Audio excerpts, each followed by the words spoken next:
Good morning, and thank you very much. I promise you this is going to be a great 3 days, maybe the most profound 3 days of your life. I started off my life quite humbly. I did not graduate from high school, and I worked at laboring jobs for several years. And when I could no longer find a laboring job, like many of you, I got into sales. And I struggled in sales for a long time, and then I began asking the question, why is it that some people are more successful than others? Later, I studied and I found that very often a key question will hit you at a particularly vulnerable time in your life, and your whole life will go off in a different direction. And my life went off in a different direction from that question. I began to ask, why is it that some people are more successful than others? Why is it that some people accomplish vastly more? They make far more money, they are more successful in their careers, they have better relationships, great families, fabulous health, they live a long time, they go on cruise ships and beautiful restaurants, and the great majority of people, as Emerson said, live lives of quiet desperation. I think quiet desperation means that they feel that they could be doing far better than they are. And the worst of all is when we look around and we see people who are doing better than we are, and we compare ourselves with them, it makes us both angry and makes us frustrated. And here's the great discovery. I thought at the beginning that people who were more successful came from better families and had more money and went to top colleges and were more intelligent and more creative and had better personalities and were more attractive. I thought all those things were the reasons why people were more successful. And then when I was about 28, I came across some research from Harvard that said none of them are true. There's people who came from terrible families who are billionaires, people who came from billionaire families who are impoverished and driving taxi cabs. There's people with high IQs who are struggling. There's people with average IQs who are running large businesses. And so there was no correlation. We found there's only one correlation for success, and it has to do with the way you think, is that if you think differently, your whole life transforms. And I wanted to tell you just a quick story. Anyway, years passed, and I began to learn these principles and to practice these principles, and my life gradually got better and better. And then I became a really intensive student of what I'm going to teach you today, tomorrow, and Sunday. And as I began to use these principles, it was like stepping on the accelerator of a car or pushing down on a dynamite detonator. Wham! Things changed so profoundly for me and for everybody who began to use these principles. Well, anyway, I got to the point where I had a goal, and we'll talk about this later. I had a goal. It was a fantasy. I was driving a used car, and I saw a guy who was younger than me who turned out to be not as smart as me. And there's nothing will make you madder than to see somebody who's dumber than you, who's making more money than you. And this guy was driving a brand new, beautiful 450 SEL silver gray Mercedes Benz. One of those big, beautiful luxury limousines. And I saw this guy driving this car, and I was so envious of the car. I said, that's the car I would love to have. I would love to have a car like that.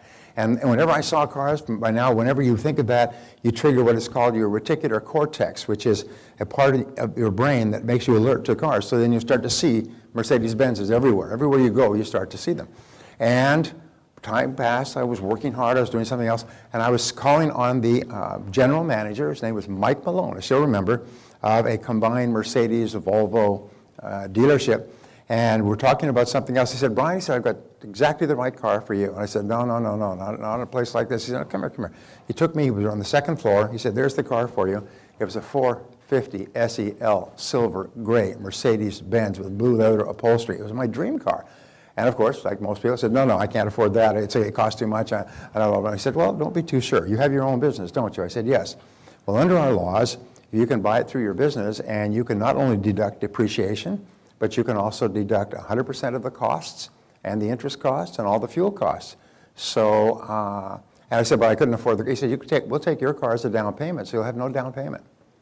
He said, let's work out what it would cost. It worked out, after everything, it would cost me $120 a month to drive that car. So I drove it home.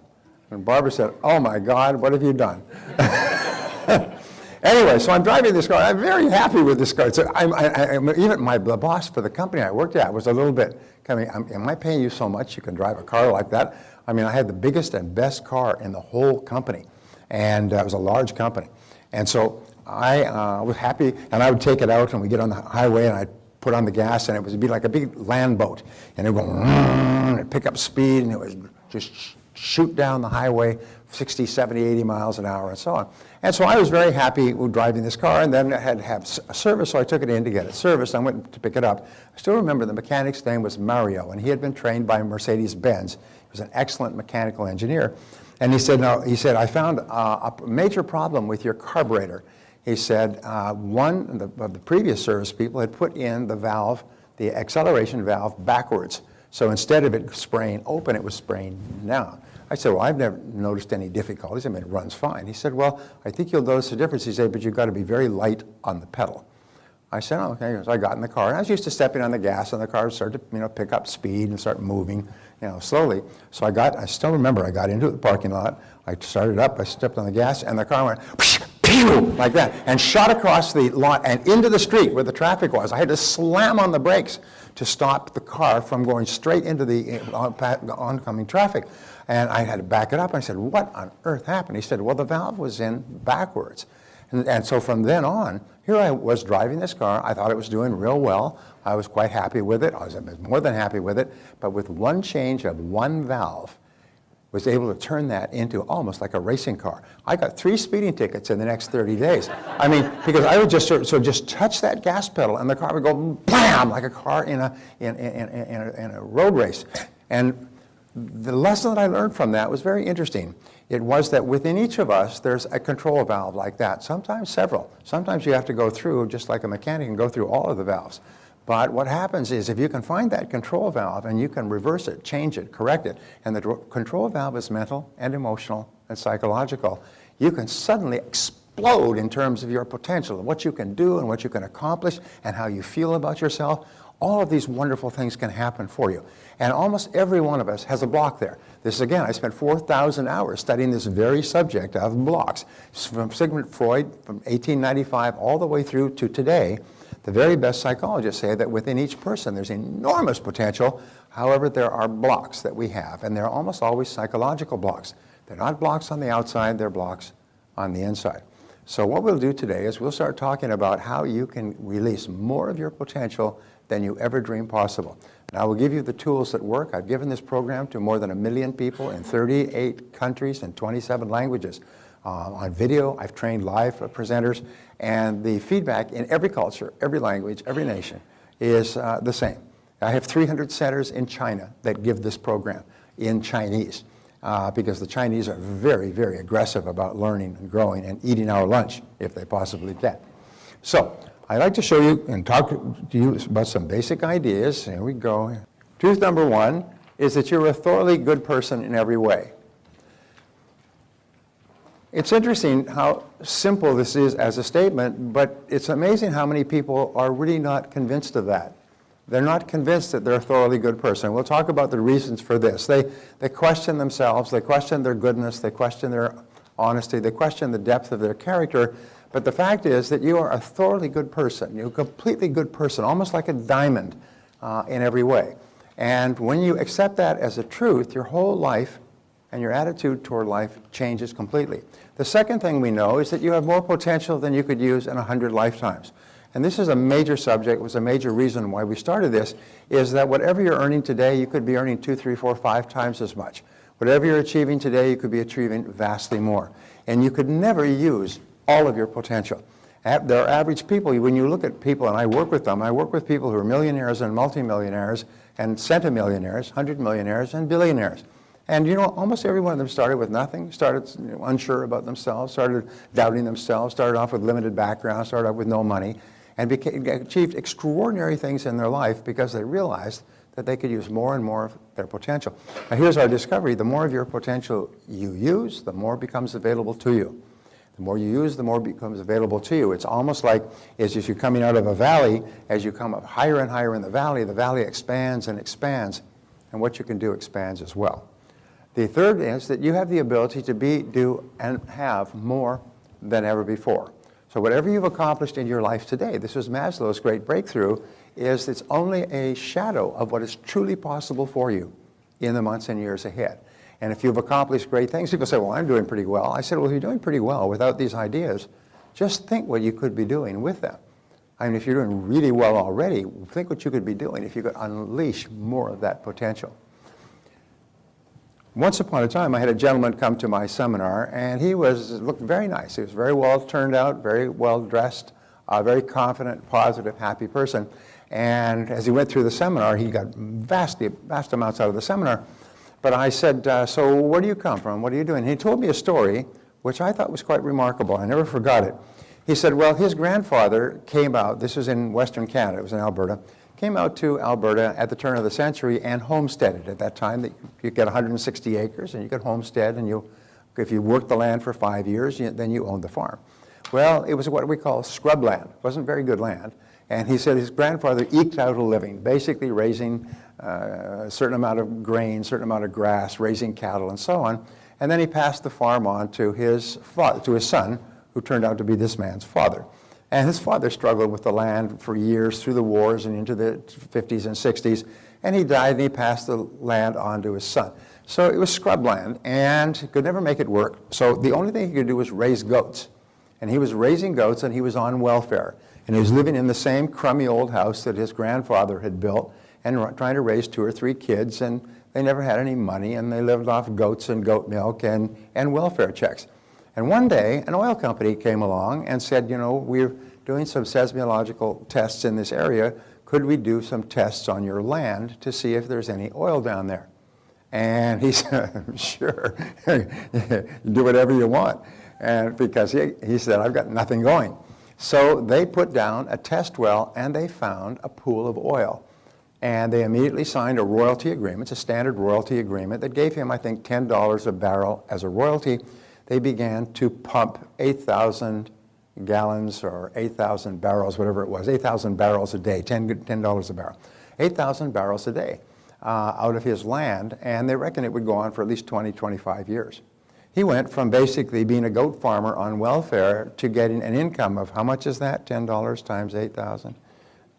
Yeah, about $80,000. I think it was $80,000 a month, I guess what it was. Please bear with me. It's an enormous amount of money. Now he's driving a Rolls Royce. He's living in a beautiful home in Calgary. He's got his kids in private schools. He flies around on private jets. He's making more than $1 million a year. He said, but the interesting thing about that is that the oil was always there. The oil was always there. The oil was there when my grandfather settled the land. The oil was there when my father had the land. The oil was there all my life. And he was probably in his mid-30s at this time. But I couldn't do anything with it till somebody came along and found it and showed me how to get it out of the ground. And it's the same with you or I. You and I have this great, enormous potential that has been there all this time. And I say you don't have to be somebody different than who you are. You just have to be everything that you are. You just have to get the potential out. And I am your oil company. I've come along and I've done the seismological tests, and I'm going to put down the test well, and I'm going to show you how to start getting enormous quantities out of that great reservoir that lies within you. Here's another truth about you. You can learn anything you need to learn to achieve any goal you can set for yourself. Now, my friend Les Brown says, to achieve something you've never achieved before, you must become someone you've never been before. And I say you have to learn something you've never learned before. But the wonderful thing is, the more you learn, the more you can learn, is that every person has enormous untapped reserves of intelligence. So you can learn any subject. You could learn how to be a doctor, a lawyer, a dentist, an architect, an engineer. You could learn how to do anything. The only thing that stands between us and great success is simply learning how to do things better and different. And the more you learn, the smarter you get. The smarter you get, the more you can learn. And we'll talk about this and how to do it. But the fact is that there's no obstacles standing between you and any goal that you can set for yourself. You just have to learn how to do it. And every single person who is successful today was once a failure. Everyone who's in the top 10% started where? In the bottom 10%. And then they set very clear goals, and they learned specific things, and they did things differently from the average person, and their life took off like that Mercedes-Benz touching on the gas pedal, blam, their lives changed. So sometimes the absence of one subject, one piece of knowledge, can hold you back for years. And I say never allow yourself to be held back because of the absence of a piece of knowledge or a skill, because all business skills are learnable. All money-making skills are learnable. All success skills are learnable. Everybody who knows them now at one time did not know them at all. And so you can learn anything you need to learn. Here's another one. Your life only gets better when you get better. It's amazing how many people want their lives to get better, but they don't want to change. They don't want to improve themselves. They want things on the outside to get better, but there's a direct one-to-one relationship, which you'll learn about in the next few minutes, between what's going on the inside and what's going on the outside. The rule is, and it is literally a spiritual law, is you cannot have anything more or different on the outside than you are on the inside. But the wonderful thing is that there's only one thing in the world that you can control, which is what? What's going on inside of you. And by controlling that, you can control your entire world, which you'll learn in a few minutes. Now, another truth is it doesn't matter where you're coming from. All that matters is where you're going. One of the most important things in life that I've learned is most people are held back because of regrets. And Barbara and I came across this article a few years ago, and it said, analyzing a psychiatrist, it was an interview with a psychiatrist who had worked with unhappy people for 25 years, very prominent social psychiatrist, worked with top people. He said the most common words he ever heard when someone came to him for counseling, which would take anywhere from 6 months to 6 years, he said, were the words, if only. If only my father, if only my mother, if only I had, if only I hadn't, if only they, if only this, if only that. He said the words if only preceded an entire lifetime of grief. So what we did is we made a decision, and we passed it on to you, is no more if onlys.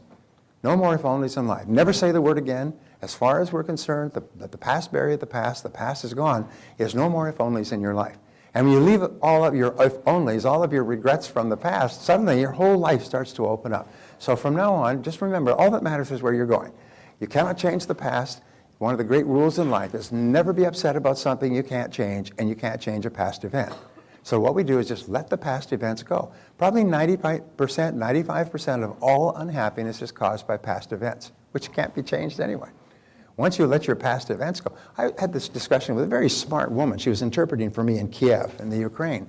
And she said, you mean you can just forget about things that happened in the past? Just let them go? I said, yes. She said she had never heard that before. She thought if you had had a bad past experience, you had to carry it with you, sort of like a wounded animal. You had to carry it with you and pet it and stroke it and keep it alive and we talk about it and share it with your friends and think about it at night and so on. She said she never knew it. You just get rid of it, just chuck it. And so she came back the next day and she was just beaming. She was so happy. She could not believe that it was possible to just let go of past events. One of the most important discoveries in all of human success. Well, the seventh is the only limit on what you can accomplish is the limit you place on yourself by your own thinking. This was such a breakthrough to me. I still, every time I look at that, I think, geez, that's interesting. Wow, the only limit on what you can accomplish is the limit you place on yourself by your own thinking. So if you change your thinking, everything changes for you. One of the exercises that we do, and it's not even in this program, but I'll just pass it on to you, is we say take your current income or your best year's income and add a zero to it as your goal. Your goal is your very best income in your life and put a zero on the end. Now the first time you think of that, your mind does a reject. It's like a reject, sort of like a body rejects a new organ. Well, your mind rejects it. It just kicks it out. And you say, well, I'll put it back in. It kicks it out. It just kicks it out. And it keeps kicking. It's impossible to go from what I've taken my whole life to earn what I'm earning today, and you're saying I should start thinking about earning 10 times as much. I say, so do this exercise. Just imagine that there's 1 in 1,000 probability or possibility that you could achieve an income goal of 10 times. Just 1 in 1,000. Is that true? Is that possible? Say yes. Yeah, there's at least one chance in 1,000 that's possible. Well, could there possibly be 2 chances? Yes. Maybe 3 chances. What could you do to increase the probabilities? And once you start to think like that, your thinking begins to change from, no, it's not possible for me, to I wonder how it would be possible. What would I have to do to earn that kind of money? And now your whole creative mind opens up, and you start to think and see possibilities that you never saw before. So let's say you don't make it to 10 times. Let's say you only make it to 8 times, or 5 times. What a tragedy. But the thing is, the starting point is to start changing your thinking about what's possible. Why are poor people poor? Because they think poorly. My friend Charlie Jones has a beautiful home. He's a very successful speaker and lives in Santa Barbara. And he grew up on a farm in Oklahoma, and his father drove out from the farm in a sort of an RV, drove out from the farm, drove out and visited him for a couple of weeks in Santa Monica, and then he was heading back. And he saw his father pounding away on something under the car, and he said, what's wrong? He said, well, my brakes are gone. My brakes are out, so I'm sort of pounding off the brake, the pipe which has the brake fluid in it, and I'll just be able to sort of pump it and until I get back to Oklahoma, and then I can get somebody to fix it for me inexpensively. He said, Dad, he said, that's crazy. You can't drive all the way back to Oklahoma with no brakes. He's going to use the emergency brake and everything else. He said, oh, let's get it fixed. He said, well, it costs a lot of money in a place like Santa Barbara. I said, but what are you talking about? I said, what if the brakes failed on a grade or on a winding road or something like that? He said, you could die. He said, why is it you're so cheap? He said, Charlie, he said, poor folks have poor ways, and it's really hard to get over them. Poor folks have poor ways. Always remember that. Poor folks have poor ways. They think poor. They think cheap. They think saving. They think spending as little as possible. They think how little money they have. But you find that successful people have successful thinking. They think very, very differently than poor people. And so remember that. Poor folks have poor ways, but rich folks have rich ways. It's because people who make a lot of money, my friend Jim Rohn said, he said, the most important part of becoming a millionaire is not the money, but it's the person you have to become a millionaire. You have to become a totally different person to go from zero to being worth more than $1 million. But the good news is that if you lost all of your money because of a crash in the economy or something else, you can make it all back again because now you're the kind of person who can make it. Once you become a millionaire in your thinking, then it's only a matter of time before you quickly restore that amount of money in your reality. So the starting point is to change our thinking, which we have said over and over again. Moving right along. Things to think about. I came across these last week. I thought you'd be interested. This is Dr. Seuss. Today you are you. This is truer than true. There is no one alive who is youer than you. Isn't that cute? I thought that was great. What, you don't like that? All right, the heck with you. Be yourself. Everybody else is already taken. Isn't that a great one? So it's really important that you realize that you have everything that you need within you right now to achieve everything you could possibly dream of in life. So let's talk about session one, the psychology of achievement. We say each person has a success instinct. Now what does that mean is that every person has an innate drive toward the realization of their full potential. This is installed in you. You see children, they want to touch and taste and smell and feel and get into things. Adults are always wanting to improve themselves. Everybody is ambitious to a greater or lesser degree. The only thing that restricts what you do, have, is your own thinking. What you think is not possible for you, you wish you could, you wish you would, and so on. But everybody has this drive towards success. There was a wonderful line that said, within each person is an inherent drive to the full realization of their potential. In fact, my friend, my mentor, Ernest Holmes, said that all negative emotions come from frustrated potential. At the root, your negative emotions, your negativity comes from feeling that you could do or be far more than you are. It's only something that is holding you back. And then we make the mistake of thinking that the something is ourselves, and as soon as you think of that, you move from active to passive. I think if you take the 80-20 rule in our society today, 20% of people are proactive, like yourselves. You take the time and the trouble to do things, and then about 80% are passive. They're wishing and hoping and waiting and kind of have given up, and they hope that something will come along. That's why they buy lottery tickets. Do you know that 68% of young people today, when you ask them what they want to be when they grow up, you know what the answer is? A celebrity. They want to be a sports celebrity, a musical celebrity. They want to dance with the stars. They want to sing with American Idol. They want to get into sports. They think that their future, 68% of their future, is to become a celebrity, which, as you know, is one chance in hundreds of thousands or millions.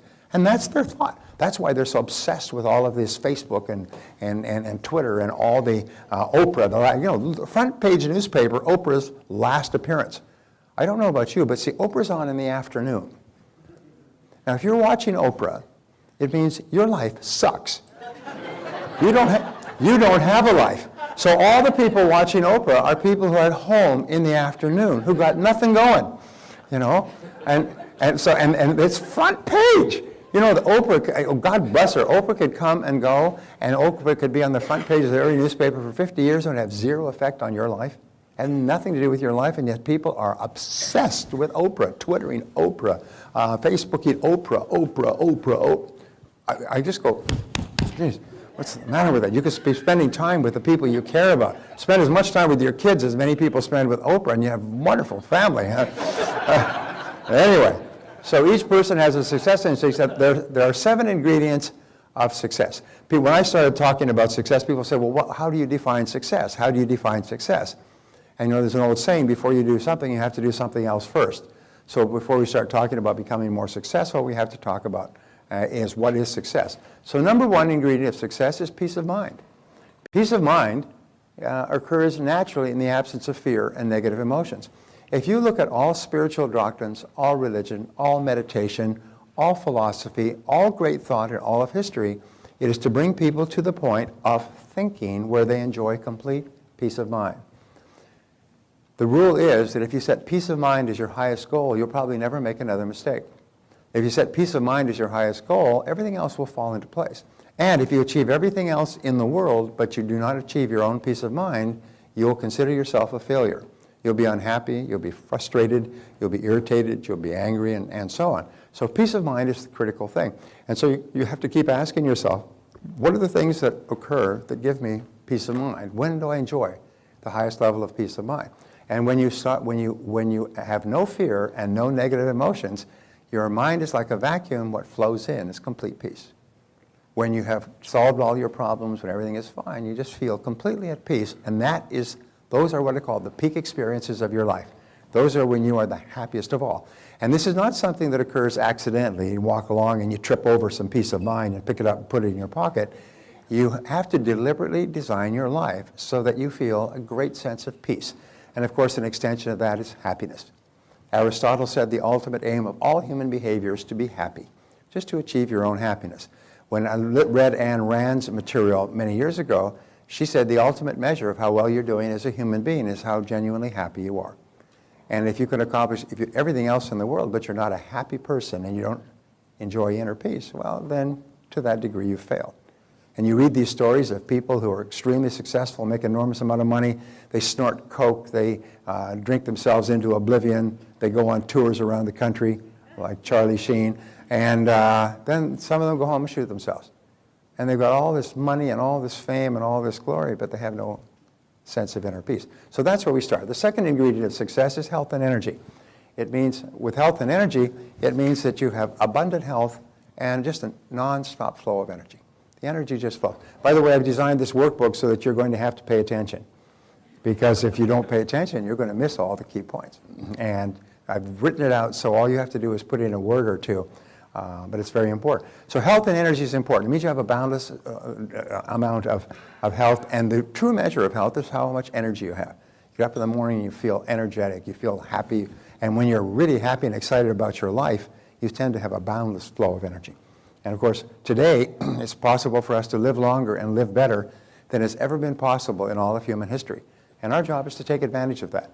No matter what they say about our health system, it's still the best health system in the world, bar none.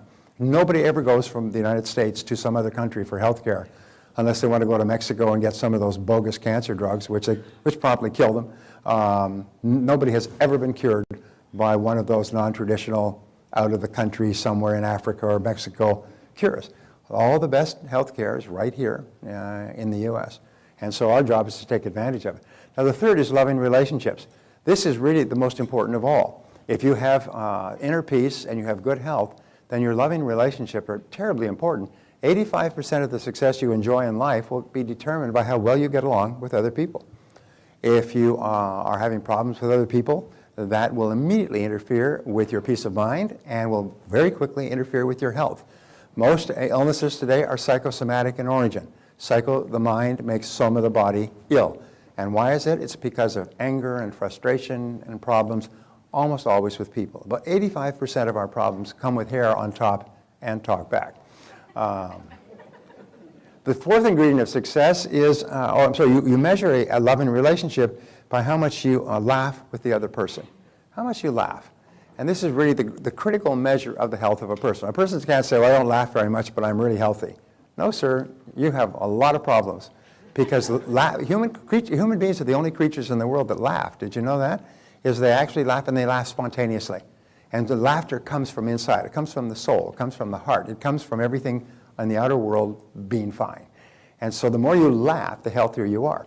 Do you remember Norman Cousins, who became grievously, grievously ill as a result of inhaling terrible, terrible diesel fumes in a Moscow hotel? And he came back, And they said he's going to die. His whole body was just falling to pieces.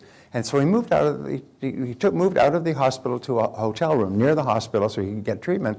And then he had his wife bring in a whole bunch of videos with comedies on them. Comedy skits, Groucho Marx, those brothers, pardon? Yeah, and what it is, he just started watching comedies and laughing. And he laughed his way back to health. And he wrote the book called Love, Medicine, and Miracles. He said the most amazing thing is the more you laugh, the healthier your body was, the stronger the immune system became. The illness that was cursed him to die went away. And he spent the rest of his life just talking and teaching people how important it is to be happy and healthy and optimistic and to laugh a lot. When you laugh a lot, it triggers all kinds of functions in your body, all of which are good. You come out of a funny movie or a laughter conversation with somebody and just feel happy all over. So laughter is how you can tell if a relationship is going well. Financial freedom is a real big issue today. Financial freedom means that you don't worry about money. Worries about money, by the way, are the #1 reason for marital breakdown. Worries, disagreements, arguments over money. So if you have problems with money, they affect your relationship. If you have problems with your relationship, they affect your health. If you have problems with your health, it affects your peace of mind. And money is a major issue. We've been living through the most affluent country in the most affluent time in all of human history for the last 50 years. We've grown up in a level of affluence that is unimaginable for 95% of the world. And we've come to believe that this is what we're entitled to. You grow up in America, you're entitled to a fat life. One of the things that is leading to major social disruptions is a lot of people are finding that it's not true anymore. Is today, if you want to be financially successful, you're going to have to work very hard. You're going to have to get up early and hit it hard and work all day and work into the evenings. You're going to have to work 6 days a week. There's no wealthy people who work 5 days a week. Zero, nada, nicht, rien de chose. None. There's no successful people who work 5 days a week. Because if you work 5 days a week, you actually only work about 4, and you start late, you leave early, and you waste time all day long. Successful people work long days and they work into the weekends. However, they're doing something they enjoy, and they're doing something they get tremendous satisfaction from because they're making progress, and as a result, it's really not work. You know the old rule, I found something I love to do and I never worked again the rest of my life? I worked 7 days a week, but I never worked a day. And you'll find that when you do that, which you will before we're finished, when you start to find what it is that you love to do and put your whole heart into it, you never work again, and you get paid more than you ever dreamed of, and you don't even care. You don't even count the money anymore because you're just getting so much satisfaction from using yourself at the very highest level. And so financial freedom, this is something people have to start thinking about. The worst thing you can do today is to be in debt. As you know, as they say, the debt comes and goes, but the interest payments stay forever. And it's the interest that kills you. It's the constant payment. Look at that. So one of our goals is to achieve financial freedom. And this isn't something that happens by accident. We don't say, well, geez, I got to show up, I'm financially free this morning. No, what we have to do is we have to set it down and make a plan, and we have to work on it for a long time. It's not something you can do once, it's something you need to do throughout your career. And too many people today are deeply in debt. You know, 70% of Americans live from paycheck to paycheck. 70% of Americans. What that means is that they have no money. They have no reserves. The average American family at the age of 40 for the major breadwinner has a total net worth of about $40,000. And that's including the equity in their home. At the age of 60, they have a net worth of about $62,000. And an average of about $1,000 a year. Most people without pensions, that's why there's so much political controversy, without pensions, most people would be destitute. They'd be impoverished because they have nothing. 70% have nothing. Why? It's not because they haven't earned a lot of money. Do you know that if you saved $100 a month for your entire working lifetime, you'd be worth more than $1 million when you're retired? $100 a month. If somebody put a gun to your head, could you save $100 a month? Yes, if your whole future depended upon it, could you save $100 a month? Well, it does. And people don't even save that. They spend it and they buy stuff they don't need to impress people they don't like. Anyway, so number 5, worthy goals and ideals. And worthy goals and ideals are what really set you off. Worthy goals and ideals give you a sense of meaning and purpose. They make you wake up in the morning and you're excited. You can hardly get going. You know, there's a lot of people who love to sleep. They love to sleep because they've got no reason to get up. People who are doing something and achieving something that's important, they look upon sleep as an irritation. It's something you have to do so that you're fully refreshed, but you do it as quickly as possible so you can get back to doing the stuff that makes you happy, gives you peace of mind, fills your financial coffers, and so on. The sixth ingredient of success is self-knowledge and self-understanding. In the Delphic Oracle, in the temple of the Delphic Oracle in Delphi, which Barbara and I visited a couple of years ago, way out on the slopes of ancient Greece, on the slopes of Mount Halicarnassus, I believe it was, there's words, man, know thyself, the essence of all wisdom. And Socrates said, the unexamined life is not worth living. Is the essence of all human wisdom is self-knowledge and self-understanding, is to understand who you are and why you think and feel the way you do. Because that foundation is called intrapersonal intelligence. It's been identified at Harvard as one of the foundation intelligences of great success in life. It's really understanding yourself, understanding your strengths and weaknesses. You'll find that superior people are very honest about themselves. They know that they're not good at certain things, and they're not defensive. And they're better at other things, and they're quite proud of it. And the last ingredient is personal fulfillment and self-actualization. What Abraham Maslow called the ultimate aim of human growth is to achieve self-actualization. Self-actualization is where you feel each day that you're becoming everything you're capable of becoming. You feel that you're continually growing and that your goals are greater and greater. You're becoming better and better. You're learning more and more. You're doing more and more.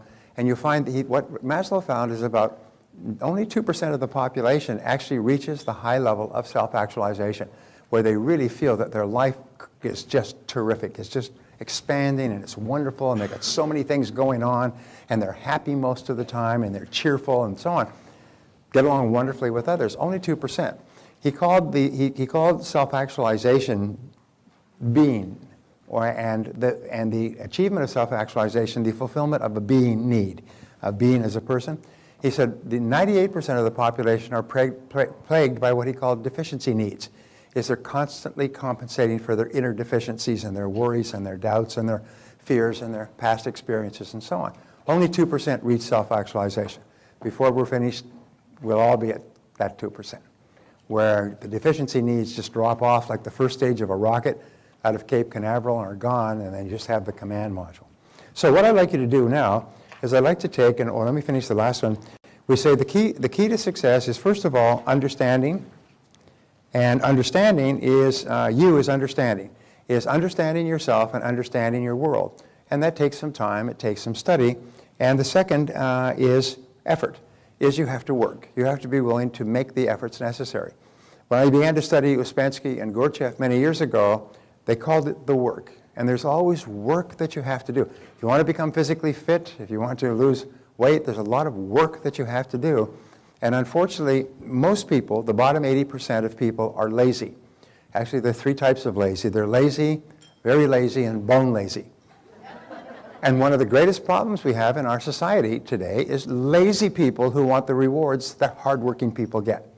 And they call the lazy people the average person. They call the successful people the millionaires and billionaires, the millionaires and billionaires, the millionaires and billionaires, without realizing that all of those people started with nothing. Many of them were poor, many of them were immigrants, and they worked 20 to 30 years to become financially successful, and they say, well, these people should just be made to share this wealth that just fell in their hands. I mean, like there was a politician who ran for the presidency some years ago, and he said, those who have been lucky at the gaming tables of life should be forced to share their winnings with those who have not been as fortunate. That's the mindset. In other words, if you're successful, just luck. So therefore, you don't really deserve it, so it should be taken from you and given to others. The fact is that it takes tremendous effort for you and I to achieve any kind of success. But wonderfully enough, that you can shortcut the efforts, which we'll learn how to do today. So I want you to give yourself an exam here and give yourself grades on, in this exercise, page 5, and just give yourself a grade on a scale of 1 to 10 in each of these areas. And just be honest with yourself. This is not for you to share with anybody unless you want to share it. But question number 1, on a scale of 1 to 10, how much do you agree with, I am completely free from fear, stress, anxiety, want, and other negative emotions? Give yourself a grade of 1 to 10. Interestingly, in a 1 to 10 scaling, which you can use for the rest of your life, your answer is always intuitive, instant, and accurate. Whenever you have a 1 to 10, how'd you like that movie? Scale of 1 to 10. 7. I mean, it's bang, it's instantaneous. Question number 2, statement, I am able to enter into and fully enjoy complete fulfillment in my relationships. Give yourself a grade, 1 to 10, on how much you agree with that. I enjoy vibrant health and endless energy.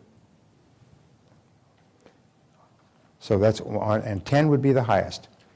From always sick and overly fatigued to vibrantly healthy and energetic. Number 4, I am completely free of money worries. Ooh, sorry about that. Give yourself a grade on that one. Number 5, I have clear goals and ideals that give purpose to my life. That's a great question. 1 is a totally undirected, and 10 is a very, very clear purpose. Number 6, I completely understand myself and why I do the things I do. This will be a real shock to your mother-in-law, whatever grade you give yourself there. Number 7, I sincerely believe that I am becoming everything I am capable of becoming. So give yourself a grade. And the reason we do this, and we say now on page 7, what one action are you going to take immediately as a result of what you've learned in this lesson? And your action can be simple. Improve on scale number 5, or is set clear goals for my life. Or it could be something simple, but it'll be something that pops into your mind. So here's a quick question. What is the most important part of this seminar? What is the most important part of this seminar? I see my coming here was an emergency. The answer is what you do afterwards. It's the actions that you take. One of the differences between successes and failures is successful people are intensely action-oriented, and failures are talk-oriented. Talk, talk, talk, talk, talk, talk, talk. But successful people are action-oriented. They get an idea and they take action on it. And they immediately get feedback, which enables them to correct and take more action. So whenever you come to a place like this in the workbooks where it says what one action are you going to take, just jot down the first thing that comes to mind. And then we can accumulate those later, and you'll end up with a whole series of actions that you can take when you leave here. And sometimes one idea that will pop into your mind during our time together will change your life. I cannot tell you how many people have said, when you were saying that, I thought of something, had nothing to do with what you were saying, I wrote it down, changed my life. I've had people leave this on the verge of bankruptcy and come back 3 years later with 13 companies and $10 million in the bank. Changed my life. One idea, one concept. I took it back to my company, transformed my company. I duplicated it in a second company, third company, fourth company. He said, sold the concept, licensed other people. I mean, one idea. So if you get an idea, here's the rule. Catch the idea and write it down.